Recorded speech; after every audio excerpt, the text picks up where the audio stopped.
Calgary home prices are down 2% compared to last year, but almost all of the decline is being driven by one segment of the market, apartment condominiums. Detached prices are down less than 2%. Semi-detached prices are almost unchanged, and row homes are down approximately 6%. And apartment condominiums are down more than 8% compared to the last year and approximately 13% from their peak in 2024. So let's break down what is really happening in Calgary's real estate market and what it means for buyers, sellers, and investors. Hi, I'm Uroš Marković, Calgary Realtor. This is your real estate market update for July 2026. Calgary recorded 1,904 home sales in July, which is 9% lower than the last year. New listings also declined, falling 15% to 3,323. Because new listings fell faster than sales, the sales to new list ratio remained relatively stable at 57%. However, slower sales pushed the overall months of supply up to approximately 3.5 months. The total residential benchmark price was $569,200. That is slightly lower than June and 2% below July of last year. Homes also took an average of 40 days to sell compared with 37 days last July. This number points to an overall balanced market.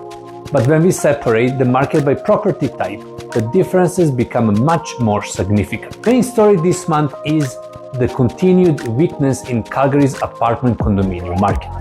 Several years of elevated construction have created significantly more housing supply, particularly in higher density properties. At the same time, Calgary has experienced a sudden slowdown in migration, especially international migration, which has been an important source of housing demand. That creates pressure on both rental market and resale condominium market. A resale condo is no longer competing only against other resale condos.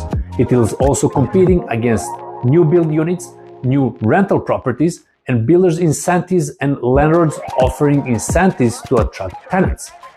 The result is more choice for buyers and renters, less urgency, and more pressure on resale prices. However, this does not mean Calgary has returned to a difficult market conditions experienced between 2015 and 2019.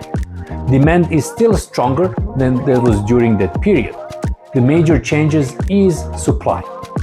Buyers now have far more options, and that is affecting some property types much more than the others. Detached homes remain one of the more stable segments of Calgary's market. There were 1,012 detached homes sold in July, less than 2% compared to last year.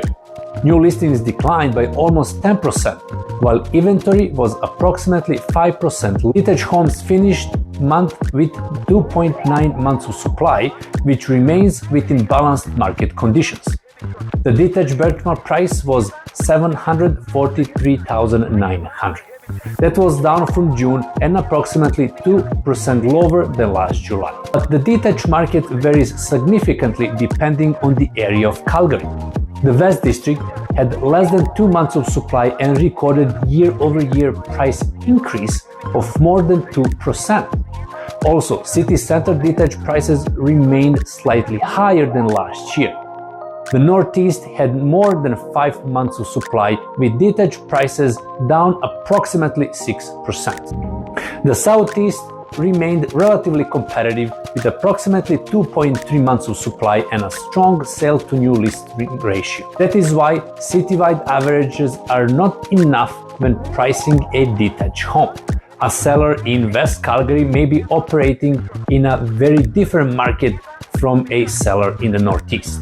Community, price range, condition, age, location, and competition from new construction all need to be considered. Semi-detached homes were the most stable property type in July. Semi-detached homes were the most stable property type in July. There were 198 sales, which was slightly higher than last year. Months of supply remained below 3 months, and the sales to new list ratio was above 62%. The benchmark price was $691,000, even only slightly lower than July of last year. That is essentially the price stability compared with the much larger adjustment occurring in row homes and apartment condominiums. The West District was the only area to record a clean year-over-year price increase for semi-detached homes. Conditions are also relatively stable in the city center. The Northeast was the weakest area with more than 4 months of supply and prices down approximately 5%. For buyers who want more space than an apartment or townhouse but cannot reach detached home prices, semi-detached properties remain an important part of the market. Now, let's look into row homes. Conditions have softened noticeably for row homes. There were 286 row home sales in July, down approximately 23% compared to the last year. Year-to-date sales slowed down 15%. New listings also declined, but the drop in sales was significant enough to push months of supply to 3.9 months. The benchmark price fell to $418,500. That is 6% lower than last July. The average time required to sell a row home increased from 37 days to 44 days this year. Row home prices declined across every district, but the size of the adjustment varied by area. The Northwest recorded the smallest year-over-year decline at approximately 3%. The East and Northeast districts experienced the largest declines, with prices falling by approximately 14 and 13%. Row homes are also facing competition from new home market. When builders are offering brand new properties, warranties, upgrades, financing incentives, and flexible possession dates, resale row homes must be priced and presented carefully. Apartment condominiums remain the clearest buyer's market in Calgary. There were 408 apartment sales in July, approximately 20% fewer than the last year. Year-to-date apartment sales were down nearly 26%. There were 1,999 apartment units available for sale at the end of the month. That resulted in 4.9 months of supply. The benchmark price fell to $297,600. That is more than 8% lower than the last year and approximately 13% below the peak recorded in 2024. Apartments also took an average of 54 days to sell compared to 45 days last year. Every district recorded a meaningful year-over-year plus decline. The Northwest had the smallest decline at just over 7%. City center apartment prices were down approximately 8% with more than 5 months of supply. The Northeast and this district recorded the largest declines at almost 14%. For apartment sellers, this is not the market where listings above market value and waiting is likely to produce a strong result. Buyers have options. They are comparing prices, conditions, condo fees, reserve fund strength, building reputation, parking, storage, views, location, and the overall financial health of the condominium corporation. A condo needs to offer strong value, strong presentation, or a feature that competing properties can't easily replace. Now let's start with the hottest and coldest area. When we compare prices performance across the city, the West District continues to show the most strength. For detached homes, the West District recorded a price increase of more than 2% and had less than 2 months of supply. It was also the strongest district for semi-detached homes, with prices increasing by almost 2%. For row homes, every district recorded a decline, but the Northwest performed the best, with prices down approximately 3%. And for apartments, the Northwest also recorded the smallest decline, although prices were still down more than 7%. The Northeast was the weakest district for detached and semi-detached homes. Detached prices were down approximately 6%, while semi-detached prices fell more than 5%. And for row homes and apartments, the largest price decline occurred in the East and the Northeast district, where some segments declined by approximately 13 and 14%. This shows why the location and property type must be always considered together. There is no single neighborhood or district trend that applies equally to every property type. The advice for buyers. Well, for buyers, there are more opportunities, but your negotiation power depends on a property type and location. Apartments and row homes buyers generally have more selection, more time to make the decision, and more leverage during negotiations. However, more inventory does not mean every property is a good purchase.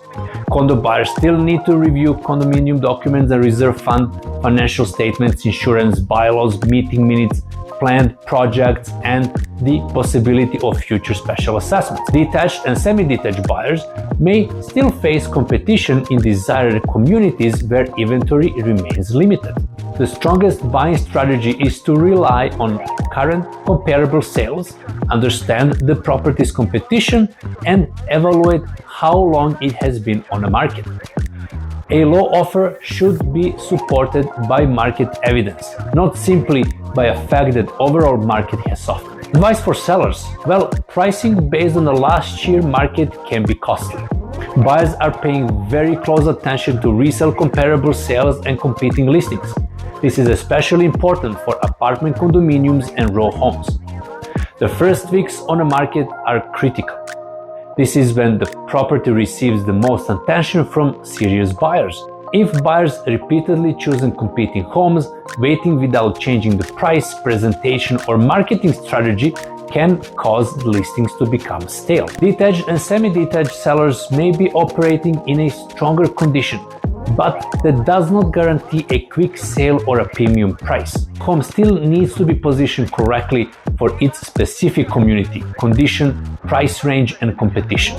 In this market, proper preparation and accurate pricing are far more effective than testing an unsupported price and hoping the market catches up. And here is my advice for investors. Declining condominium prices may create opportunity, but a lower purchase price does not automatically make a property a strong investment. Calgary's rental market is also experiencing more supply, and thousands of apartment-style units are still under construction. Investors need to calculate realistic rent, vacancy risk, condo fee, property taxes, insurance, maintenance, financing costs, and potential assessment. The financing health of condominium corporation is also critical. The strongest opportunity might not be the condo with the largest price reduction. It might be the property with the best location, the healthiest condominium corporation, manageable monthly cost, and the least exposure for future competing supply. Investors should focus on long-term fundamentals rather than purchasing simply because prices have declined. Well, for the end, the July numbers show 4 different real estate markets. Detached homes remain mostly balanced, but conditions vary significantly by district. Semi-detached homes are the most stable segment. Row homes are showing clear signs of oversupply and price pressure, and apartment condominiums remain firmly in a buyer's market territory. The overall Calgary benchmark price is down 2%, but apartment condominiums are responsible for a significant portion of that decline. Whether you're buying, selling, or investing, your strategy needs to be based on the specific property type, community, price range, and the current competition, not only on a city-wide headline. Thank you so much, and if you have any questions or you would like to know how all this actually translates to your specific situation, don't hesitate to reach out. Thank you for watching, and see you next month.